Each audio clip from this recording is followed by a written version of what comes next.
Bonjour Jean-Marc. Bonjour. Bienvenue dans Cavalcade. Vous êtes le grand patron d'une petite entreprise, qui s'appelle Cambox.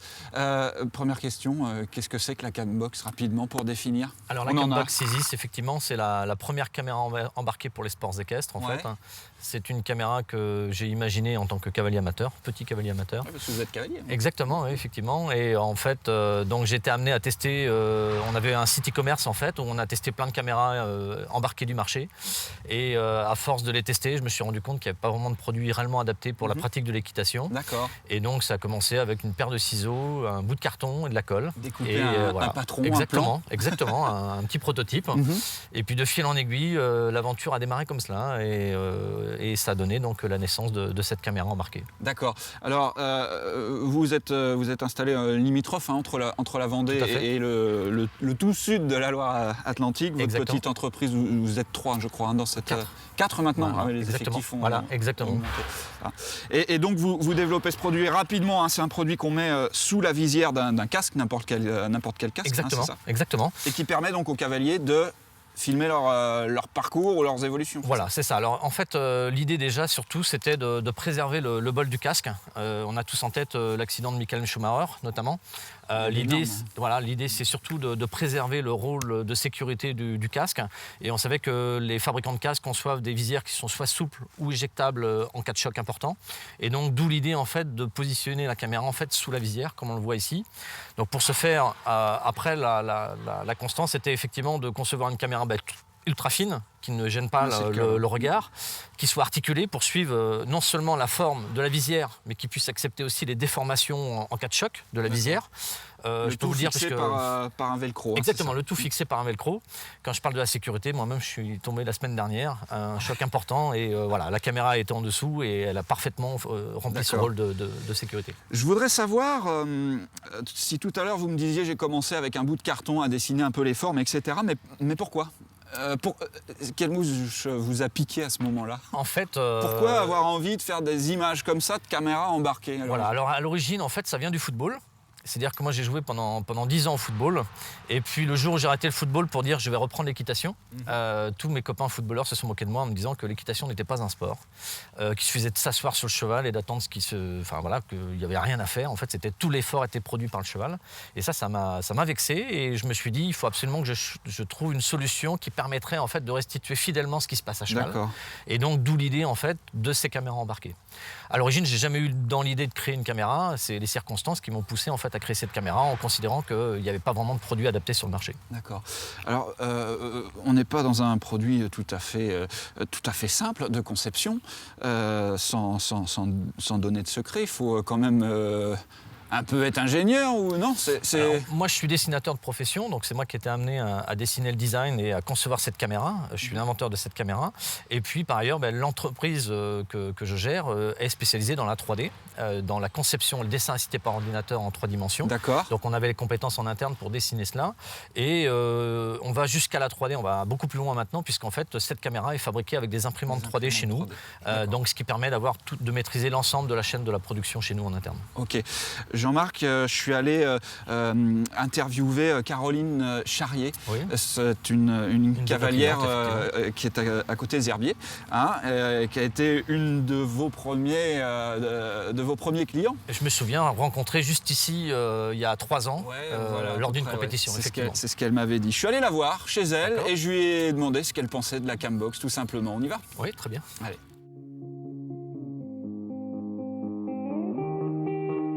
I wanna dance by water beneath the Mexican sky. Drink some margaritas by swinging blue. Ça va faire 3 ans que j'utilise la Cambox pour tout ce qui est CSO et cross. Moi, j'en fais plutôt, c'est vrai, une utilisation ludique, on va dire. Moi, ce que je trouve sympa, c'est de pouvoir revoir son tour après l'avoir effectué. Parce que c'est vrai que des fois, on est tellement pris dans ce qu'on fait c'est pas qu'on prend pas le temps de profiter, mais des fois, revoir son tour, c'est bien. Et puis, c'est marrant aussi parce qu'on l'oublie très vite, en fait, la caméra. Et du coup, le naturel revient au galop. Et c'est vrai qu'on fait des commentaires à cheval, on est tous pareils. Ou quand le cheval fait un saut auquel on ne s'attendait pas, on va avoir certaines réactions. Et c'est vrai que de les revoir, c'est très sympa et plutôt marrant. Allez, mon chat.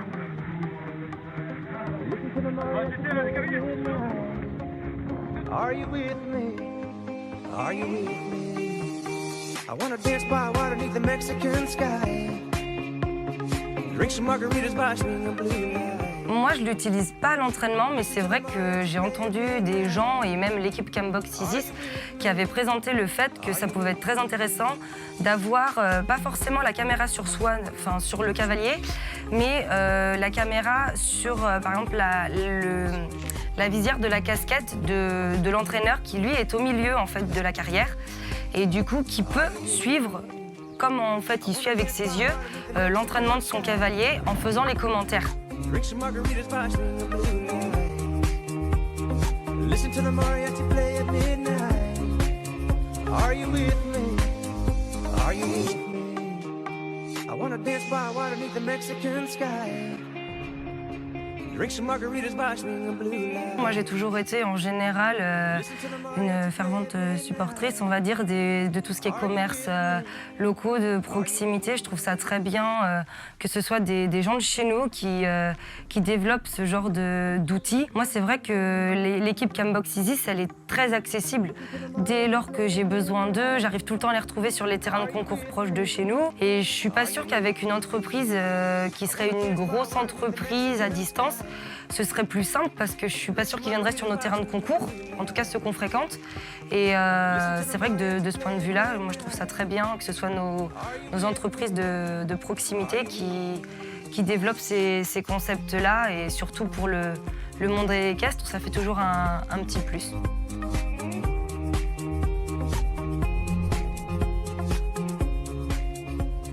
Retour sur le plateau de cavalcade, on a vu ce qu'en pensait Caroline. Alors déjà, c'est une cliente satisfaite, ça, on le voit.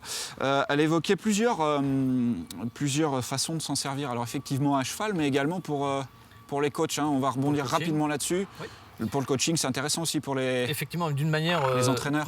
D'une manière plus générale, sur le débriefing technique, en fait, beaucoup de cavaliers à pied ou à cheval utilisent la caméra pour revoir après à froid une compétition ou un entraînement, ou une séance d'entraînement effectivement, et de regarder dans le calme et d'analyser exactement ce qui s'est passé, ce qu'ils ont pu voir. Ça permet aussi de partager effectivement le moniteur.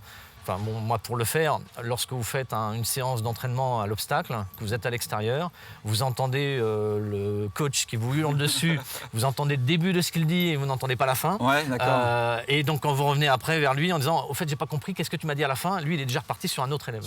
Et donc, là, l'idée, c'est de pouvoir capter effectivement ce que dit le coach. Et bien sûr, il y a le son, donc on entend exactement ce que dit le coach. Et donc, pour l'élève, ça permet d'avoir la vision du moniteur, du coach, et les explications de ce qu'il a vu en même temps. Voilà. D'accord, ok. Ça, c'était pour le petit point pratique hein, de la caméra sur le terrain. Je voudrais qu'on revienne plus dans l'élaboration de ce produit. Ça n'a pas dû être facile parce qu'il faut pouvoir, dans un produit technologique comme ça, il faut pouvoir trouver les pièces détachées ou autres, non ? Qu'est-ce qui vous a posé problème vraiment dans la conception de cette mini-caméra à l'époque ? A contrario, le problème, c'est pas tant les problèmes techniques. J'ai envie de dire, c'est plus les problèmes financiers pour convaincre. C'est un peu l'air de la guerre. Non, mais malheureusement, on en est là. Mais aujourd'hui, voilà, les gens commencent à nous accompagner d'un point de vue financement. Et ça, c'est nouveau. Et parce qu'ils commencent à comprendre qu'au bout de 3 ans, il y a des choses qui se sont développées. On distribue le produit dans 146 selleries aujourd'hui en France. D'accord. Et on est déjà présent à l'export, à l'Australie, aux États-Unis dernièrement, en Suède, au Royaume-Uni, etc. Donc voilà, la caméra dépasse les frontières de la Loire-Atlantique et de la Vendée. C'est ce que je voulais attirer votre attention, l'attention également des téléspectateurs là-dessus. Petite entreprise des Pays de la Loire, juste à côté de la Vendée, pratiquement avec un pied en Vendée. Ouais. Vous avez des origines vendéennes aussi. Ouais. Et comment est-ce qu'on prend la chose quand on commence à envoyer son produit jusqu'en Australie ? Bien, j'ai envie de dire, on a tendance à se pincer en disant... en fait, on a eu la chance de participer avec notre partenaire Antares à des compétitions internationales et notamment on a fait les Jeux équestres mondiaux. Et lors des Jeux équestres mondiaux, on a rencontré aussi un Chilien. La caméra est distribuée au Chili. grâce en fait à notre présence lors de compétitions importantes. Et par exemple, les États-Unis qu'on livre aujourd'hui, c'est une personne qu'on a rencontrée lors des championnats du monde au Mondial du Lion d'Angers en fait, l'année dernière. En fait. D'accord. Voilà. Vous êtes assez content de s'y retomber à l'étranger là? C'est un début, ça demande beaucoup de travail aussi, puisqu'il faut adapter le produit. Il faut, pas en termes de normes, puisque le produit, on l'avait déjà certifié pour toutes les normes américaines, européennes. Mais c'est surtout sur toutes les notices d'utilisation, le site internet. Voilà. C'est un gros travail d'adaptation aussi pour s'adapter à ces marchés. D'accord. Caroline, qu'on a vue dans le reportage, disait qu'elle était heureuse que ce soit une entreprise régionale qui distribue ces produits-là. C'est important aussi de continuer à soigner un peu vos clients. Très important. Alors, nous, on est parti sur une valeur qui est celle du Made in France. Donc, on essaye au maximum d'intégrer toute la compétence, donc toute la partie assemblage, fabrication, c'est chez nous. Et on essaie aussi d'être présent auprès de partenaires locaux lors des compétitions. Donc, on essaie de sponsoriser, d'offrir des lots. Donc là, on a dernièrement sponsorisé le grand régional de concours complet. Voilà. Et ça, on essaie d'apporter notre petite pierre à l'édifice et d'être le plus possible présent effectivement sur la région. D'accord. La suite, Jean-Marc Piednoir, vous la voyez comment? Qu'est-ce que vous aimeriez développer? Vers quoi vous voudriez que votre produit évolue? Alors, on ne peut pas rentrer dans... Enfin, je ne peux pas dévoiler effectivement tout le plan de développement, mais globalement, ça, c'est une phase 1 en fait, du développement de l'entreprise, qui est donc la caméra embarquée. L'idée demain, c'est de développer une gamme de caméras qui permettra, à terme, de pouvoir diffuser en temps réel des épreuves, récupérer en temps réel ces images et de pouvoir les diffuser auprès du grand public, sur le lieu même des compétitions, et aussi sur éventuellement Web TV et broadcasting pour la télé. Ok. Bon, continuez, Jean-Marc, à nous faire des images de caméras embarquées, des belles images. Je vous souhaite très bon courage pour la suite. Et merci, c'est gentil. Et merci pour votre invitation. Et merci d'être venu nous voir surtout. Jean Cavalcade. À bientôt. C'était avec plaisir. Merci.